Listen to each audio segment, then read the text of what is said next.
This is why you're stuck and how to reprogram your mind biblically. Most people die with their potential still hidden inside them. It's not because they're not smart, it's not because they're not talented, it's because of this one thing. This one thing. You see this guy, he's stuck inside of a box. Sometimes us, it resembles us.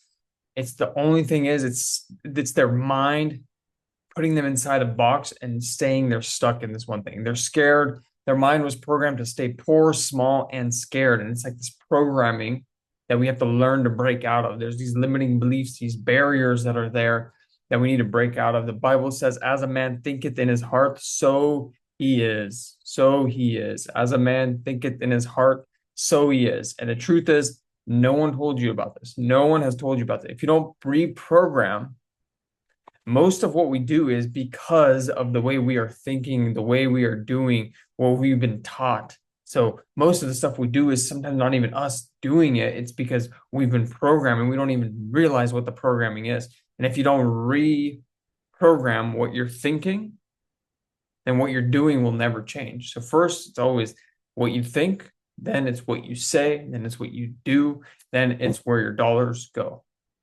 You'll live on autopilot the rest of your life if you don't learn to reprogram. You'll be working hard, but staying stuck exactly where you are. Today, I'll show you exactly what the Bible has to say, biblically, psychologically, and practically, and exactly how to create a new reality for yourself. You've been lied to. You live in an invisible war, a war inside your head that people are fighting to get your attention. When I was younger, I always thought hard work, just keep working hard, just keep working hard. But there's two people, one can work in fields and there's another person who can work in a better vehicle hard. They can both work hard, or the one in the vehicle that's better can work a little bit less hard and he can go further faster than somebody working hypothetically, let's say in the fields. Grinding harder, sacrificing more, and eventually things would get better. But it's not always true. Remember, I started noticing something strange when I was younger. When a couple of years ago, I started noticing something. Even now, it's more apparent that people with less talented, less discipline are winning bigger. People that are less qualified than you, people that are less worthy of the success are winning bigger. Sometimes God says he does not call on the qualified, he qualifies the called. Why? It's because they think differently. They don't hustle for survival. They don't hustle to survive. They just think. First, it comes from the thinking. They think about the success, and the success then comes. The truth is, you've been programmed since birth by parents, school, religion, culture, and the trauma that you go through to stay small, stay quiet, stay safe, play it safe, go to college, do this, play it safe. Take the easier route, play it safe, go to college. Go to college, go to school. They asked us to play it safe, and our mind creates a blockage around anything that gets hard, gets tough, because our mind, everybody around us has programmed us to play it safe. Our self-image, what we think and what we do and how we behave, it's like a program. We are being programmed. It's like a computer program, and it's like a software. You can program it to do a certain thing. It's like ChatGPT. You can program it to do a certain thing. And sometimes we get programmed to have fear, lack, guilt. And when we operate off of that program, we do what's on that program. We move in a way where it's like, hey, no, we need to play it safe because if I take a risk, I'll fail. Or I'm not going to even take a risk because I don't want to fail.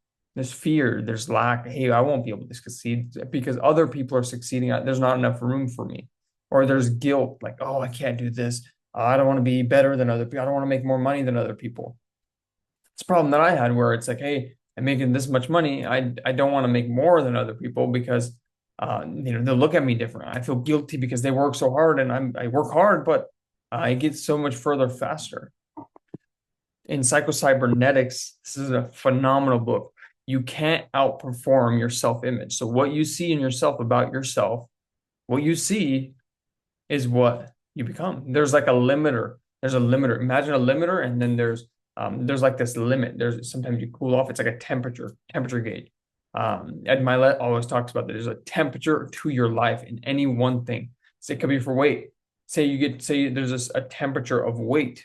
Hey, if I get to like 250 pounds, my body kicks into gear and I'm like, no, I can't be 250. Then you lower yourself back down. But if you get too lean, you try to eat more to get to this level that you're comfortable with. Some people's limiters are higher and some are lower. Same thing with money, same thing with making money and saving money. Once they save them enough, they go into spend mode because they're like, hey, I'm too comfortable. Or if they don't have enough savings, they go into hoard mode. So if you think you're average, you'll settle. If you believe you're unworthy, you'll self-sabotage. If you see yourself as poor, you'll reject wealth. So however you see yourself, however you do, is what will happen to your life. Because in our program, our mind gets programmed to see that one particular thing. Our mind gets programmed to see that one particular thing. Our mind gets programmed to see that one particular thing. Think of the seed and mirror principle. The Bible, it doesn't say your life becomes what you pray for. It says your life becomes what you think in your heart. It's not a metaphor, it's literal. What you think in your heart, what you believe in your heart, who you are, what you do. You could say one thing, but do another. It's what's in your heart. Every thought you dwell on is a seed that you are planting. Remember, there's 4 types of seed: your thoughts, your actions, your words, and your dollars. 4 types of seeds. Every word you speak is watering that seed of your thought. Every deed you do is watering that seed. What are you planting on a daily basis? Are you planting, hey, I can't afford that? Or people don't like to win. People like me don't win. Or I always mess it up. Is that what you're programming? Or are you programming, hey, I'm the best. I'm the best at everything I do.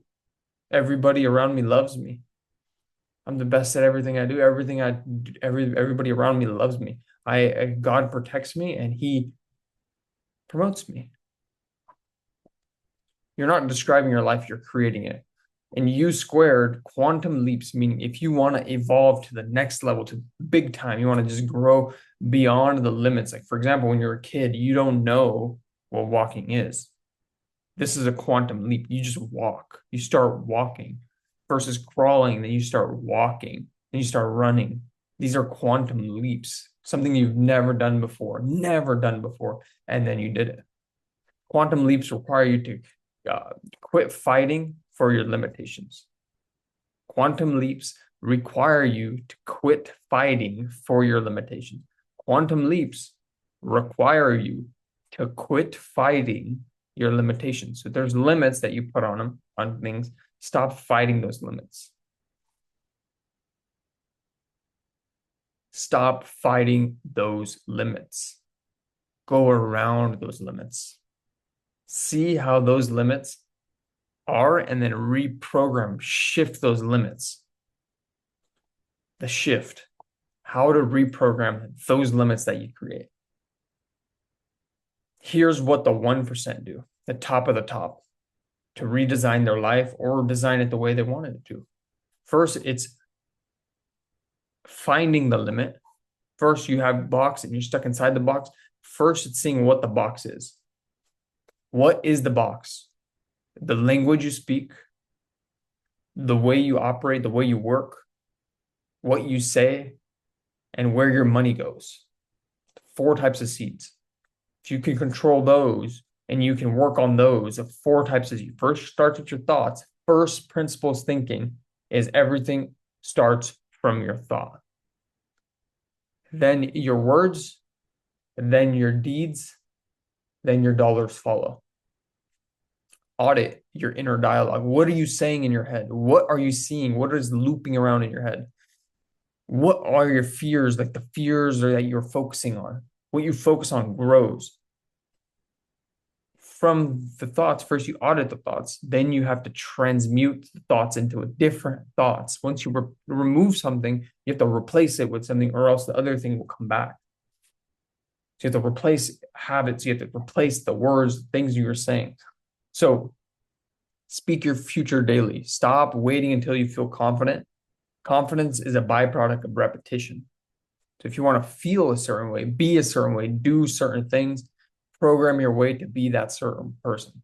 I walk in favor. I attract opportunity. I am wise with money. I multiply wealth and give freely. Say those things over and over again. Say things like this. I enjoy a particular thing that you want to achieve. I enjoy closing this many deals, and write it down. Say it to yourself and then start behaving in a way where you enjoy it. What does somebody who closes that many deals do? How can they enjoy it? The subconscious doesn't know the truth doesn't know the difference between what's truth, what's actually happened in real life, and what hasn't happened in real life, in the imaginary. It doesn't know the difference. So go out there and do it. Next, first it's identify, expose the lie. Then it's speak your future daily. Speak of your future daily, of what you want. Think about it, speak it, get around people that behave, that have it, and then act like it. It's not fake it till you make it. It's don't wait to feel ready, just do it. You'll never feel ready, just do it. What would a person who already has it do? Right? Stop saying I'll try, start saying I'll decide. Start taking action. Remember, God wants you to win. He's on your side. If you can operate in a manner where it's like, hey, God's on my side, I'm gonna just do what I can do daily, be diligent with what I have, what I can, my work, I'm gonna be diligent with it, and I'm gonna try to work for promotion, right? I'm gonna work for God, and He will provide the promotion. Just work daily, work hard, do your thing. It isn't just a mindset, the God factor. This isn't thinking positive. It's not partnering. This is about partnering with heaven. It's not thinking positive. It's not positive mindset.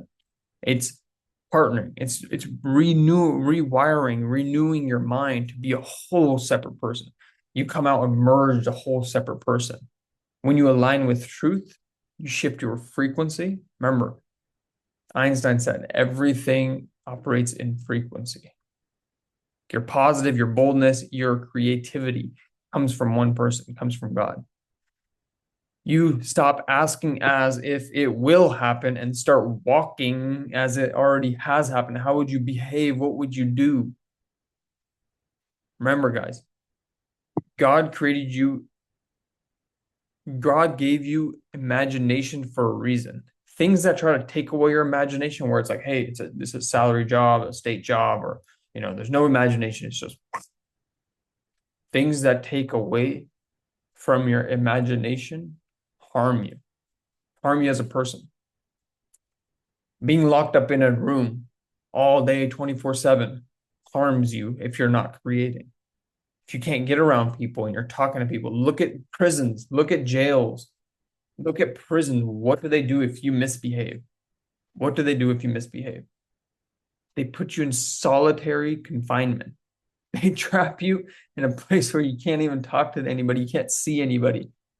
What that does to a person is it kills them, because we've been made for connection. Everything in life is made for connection, connection to one another, connection to things. We are made for connection. Look at how elements combine together to form something. Elements combine together to form a particular thing. Elements H2O, hydrogen and oxygen combine together to create water. Elements combine together to create a particular thing. We are meant to combine. We're meant to create. We are meant to help one another. We're meant to be around people. We're not meant to be locked up in a room. Don't be a consumer. Create. The moment you start creating internally, start creating in your head, that's when you'll be most happy, because you are working towards a particular thing, because you're starting to create stuff. You're not locked up and stressed about like, hey, no, I'm stuck here and this is the only place I'll ever be. I won't be able to go anywhere else. No, you're meant for creation. You're meant to do things. You're meant to move. You're meant to, whenever stresses come up, you're meant to attack them head on. You're not meant to Play it soft, play it easy. Take the easy road. You're not meant to consume a bunch of food because then it's called gluttony. It's not just food. You're not meant to consume. Gluttony can be in everything. You're not meant to consume a bunch of information. You're supposed to do, act on the information. It's called wisdom. The more you consume, you keep consuming. It's gluttony. You're overfilled, but you need a way to release it. When doors open, that's when people appear. That's when momentum hits. That's when doors open. Once you start moving and doing and pushing the boundaries, pushing the limits of what people thought was possible, that's when you feel the best. When people say, no, you can't do that, or they're like, no way, this doesn't make sense. When you push the boundaries of everything. Remember, guys, you are meant for more. You're meant for more. And from personal experience, like just push the boundaries, move. When you're going through the valley of darkness, remember God's there with you. Just move, clear out your mind, and just remember, focus on the word. He says, in the valley of darkness, he will be with you. Pray to him. He will give you everything. He will give you everything. You surrender to him, he will give you everything you ask for. All you have to do is move, surrender to one person only. Remember, guys, stay blessed by the best. And I can't wait to see you guys succeed. And I love you guys. So if you guys have any questions or anything like that, comment down below. We're here to help. And soon I'll be releasing the Laws of Wealth, the King Solomon Laws of Wealth masterclass that I've been working on for you guys. And it's going to be awesome, off the charts. So talk to you guys soon. Stay blessed by the best. And I'll